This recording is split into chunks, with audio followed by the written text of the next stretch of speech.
Bismillahirrahmanirrahim. Assalamualaikum warahmatullahi wabarakatuh. Perkenalkan, nama saya Adi Ratna. Nomor induk mahasiswa A241211036.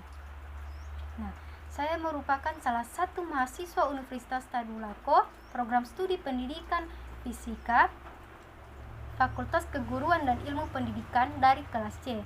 Nah, pada video kali ini saya akan membahas percobaan pertama. Pada percobaan pertama ini saya akan menjelaskan mengenai pengukuran dasar dan ketidakpastian pada hasil pengukuran yang dibimbing oleh Kak Alan Roinaldo Ture dan dikoordinatori oleh Kak Serina Febrilia. Pengukuran adalah bagian dari keterampilan proses sains yang merupakan pengumpulan informasi baik secara kuantitatif atau kualitatif. Pengukuran merupakan kegiatan membandingkan sesuatu yang diukur menggunakan alat ukur dengan satuan yang telah dijadikan acuan. Masuk di bagian cara menggunakan jangka sorong, neraca Oaus, dan mikrometer sekrup. Kita akan membahas bagian jangka sorong terlebih dahulu. Jangka sorong adalah alat ukur yang ketelitiannya dapat mencapai 100 mm, yang terdiri dari dua bagian, yaitu bagian diam dan bagian bergerak. Pembacaan hasil pengukuran sangat bergantung pada keahlian dan ketelitian pengguna maupun alat. Adapun bagian-bagian jangka sorong. Yang pertama yaitu bagian rahang dalam, yang terdiri dari rahang geser dan rahang tetap. Fungsinya untuk mengukur bagian dalam seperti diameter lubang atau celah. Yang kedua yaitu rahang luar, yang terdiri dari dua rahang juga, yaitu geser dan tetap. Fungsinya untuk mengukur bagian luar seperti diameter lebar atau panjang benda. Yang ketiga yaitu tangkai ukur kedalaman. Fungsinya untuk mengukur kedalaman lubang suatu benda. Keempat yaitu skala utama. Fungsinya untuk menyatakan hasil ukuran utama. Biasanya dinyatakan dalam satuan sentimeter atau inci. Umumnya panjang skala utama yaitu 15 sampai 17 cm. Yang kelima yaitu skala Nonius, yang fungsinya untuk menambahkan tingkat akurasi ekstra pada pengukuran. Biasanya dinyatakan dalam satuan milimeter atau inci. Keenam yaitu baut pengunci.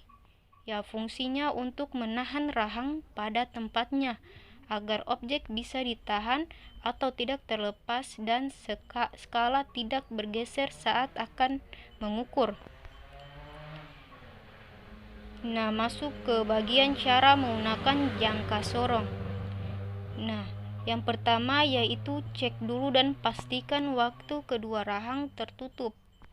Kemudian skala menunjukkan angka 0 dan tujuannya supaya agar tidak ada kesalahan pengukuran atau yang biasa disebut zero error. Kedua, kendurkan baut pengunci dan tarik rahang geser ke kanan sampai benda yang ingin diukur bisa pas ditempatkan di antara dua rahang atau tetap dan geser. Ketiga, letakkan benda yang akan diukur di antara kedua rahang. Pastikan juga posisinya sudah sesuai ya. Keempat, yaitu tarik rahang geser ke kiri sampai mengapit benda yang mau diukur. Lalu, putar baut pengunci sampai kedengar suara klik. Baca dan hitung hasil pengukuran yang diperoleh. Untuk mengetahui atau melakukan cara membaca jangka sorong, kita dapat melihat hasil pengukurannya hanya dibutuhkan 2 langkah pembacaan saja. Nah, yaitu membaca skala utama. Seperti di samping ini terdapat gambar yang 21 mm atau 2,1 cm. Bagian garis merah merupakan angka yang paling dekat dengan garis 0 pada skala Vernier, persis di sebelah kanan. Utama yang terukur adalah 21 mm atau 2,1 cm. Nah, membaca skala Vernier, lihat gambar di atas dengan sesama. Terdapat satu garis skala utama yang tepat bertemu dengan satu garis pada skala Vernier pada gambar di atas. Garis lurus tersebut merupakan angka 3 pada skala Vernier. Nah, jadi skala Vernier yang terukur dalam cara tadi adalah 0,3 mm atau 0,03 cm. Untuk mendapatkan hasil pengukuran akhir, tambahkan kedua nilai pengukuran di atas, sehingga hasil pengukuran di atas sebesar 21 mm ditambah 0,3 mm sama dengan 21,3 mm atau 2,13 cm. Nah, kemudian kita beralih ke contoh soal. Nah, sebuah batu bata diukur ketebalannya menggunakan jangka sorong. Hasil pengukurannya menunjukkan skala seperti pada gambar di samping ini. Nah, pembahasannya yaitu skala utama sama dengan 5,1 cm. Skala Vernier sama dengan 5 kali 0,011 sama dengan 0,05 cm. Tebal bata sama dengan 5,1 cm tambah 0,05 cm sama dengan 5,15 cm. Nah, jadi tebal batu bata tersebut adalah 5,15 cm. Neraca Ohaus, di mana neraca Ohaus adalah salah satu alat ukur massa benda yang memiliki ketelitian 0,01 gram. Prinsip kerja dari neraca ini sebenarnya hanya sekedar membandingkan massa benda yang akan diukur dengan anak timbangan. Neraca jenis ini dipercaya memiliki ketelitian yang lebih baik daripada neraca-neraca lainnya.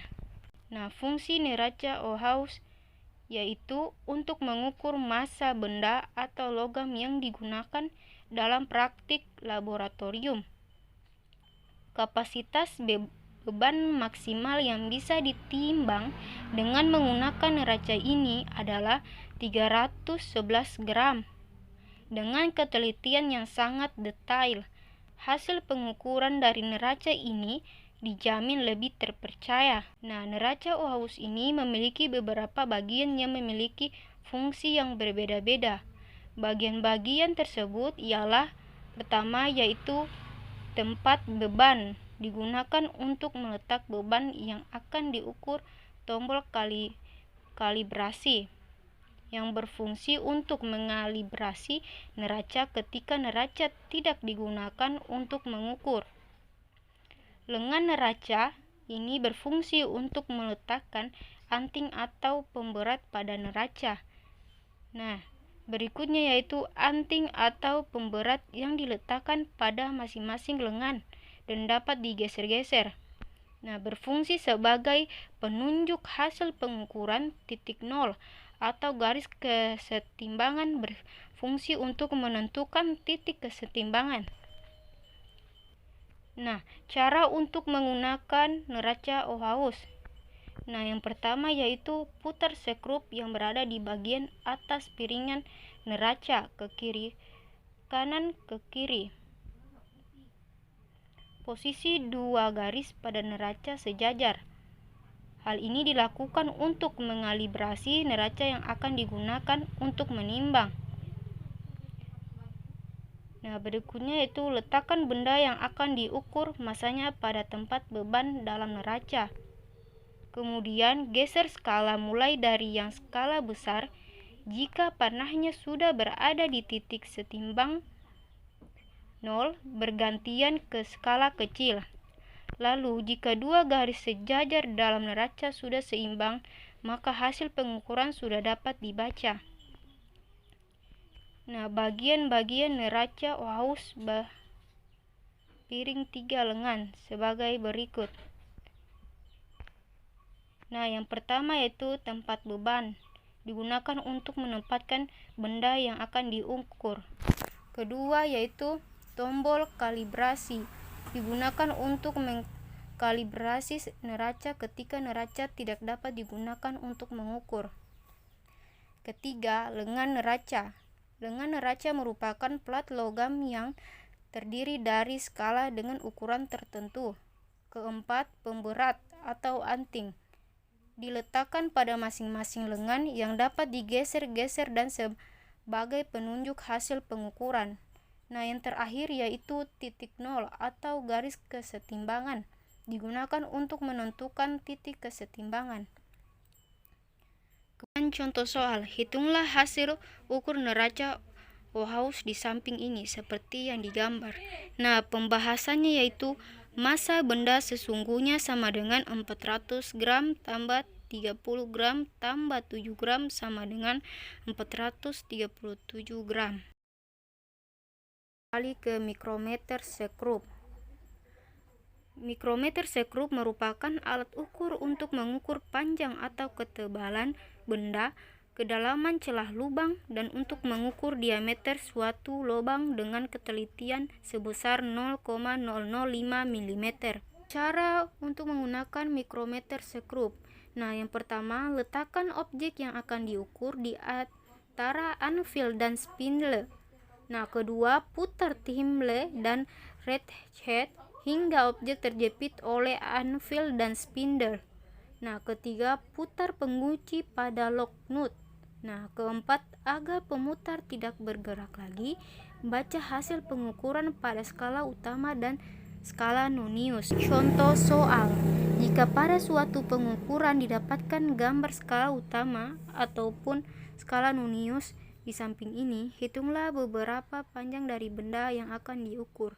Nah, pembahasannya yaitu pertama, skala utama sama dengan 4 mm, skala nonius sama dengan 0,30 mm, maka jadi hasil dari pengukuran di atas adalah skala utama ditambah skala nonius, jadi 4 tambah 0,3 sama dengan 4,30 mm.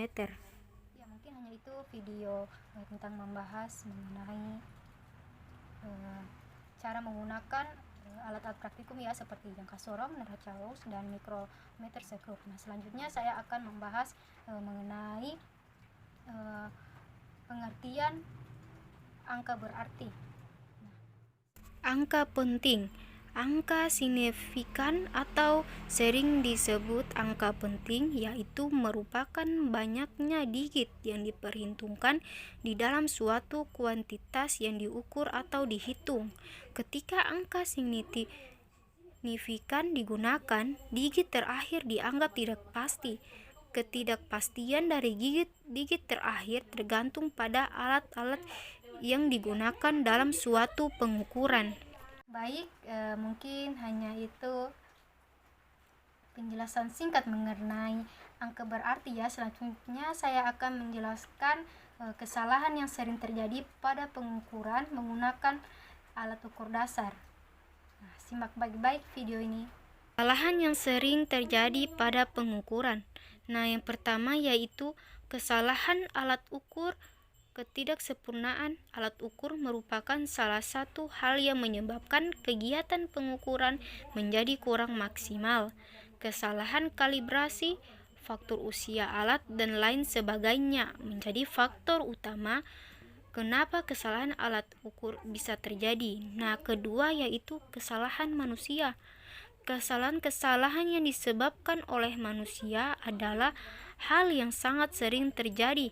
Penyebabnya bisa karena kurang konsentrasi, salah penggunaan atau ketidakmampuan menggunakan alat. Nah, ketiga, kesalahan hitung. Kesalahan hitung terjadi karena kesalahan dalam proses analisis. Di dalamnya bisa berupa salah dalam penulisan, angka penting, pembulatan atau perhitungan-perhitungan dasar. Mungkin hanya itu penjelasan mengenai kesalahan yang sering terjadi pada pengukuran menggunakan alat ukur dasar ya. Nah, selanjutnya saya akan menjelaskan mengenai bagaimana cara menyatakan ketidakpastian pada sebuah pengukuran tunggal dan berulang. Baik, simak baik-baik video berikut ini. Ketidakpastian pada pengukuran tunggal. Pengukuran tunggal merupakan pengukuran yang hanya dilakukan sekali saja. Pada pengukuran tunggal, nilai yang dijadikan pengganti nilai benar adalah hasil pengukuran itu sendiri, sedangkan ketidakpastiannya diperoleh dari setengah nilai skala terkecil instrumen yang digunakan. Kepastian pada pengukuran berulang. Agar mendapatkan hasil pengukuran yang akurat, Anda dapat melakukan pengukuran secara berulang. Lantas, bagaimana cara melaporkan hasil pengukuran berulang? Pada pengukuran berulang, Anda akan mendapatkan hasil pengukuran sebanyak N kali. Nah, baik, mungkin hanya itu video percobaan pertama dari saya. Lebih kurangnya saya mohon maaf. Wabillahi taufiq wal hidayah. Wassalamualaikum warahmatullahi wabarakatuh.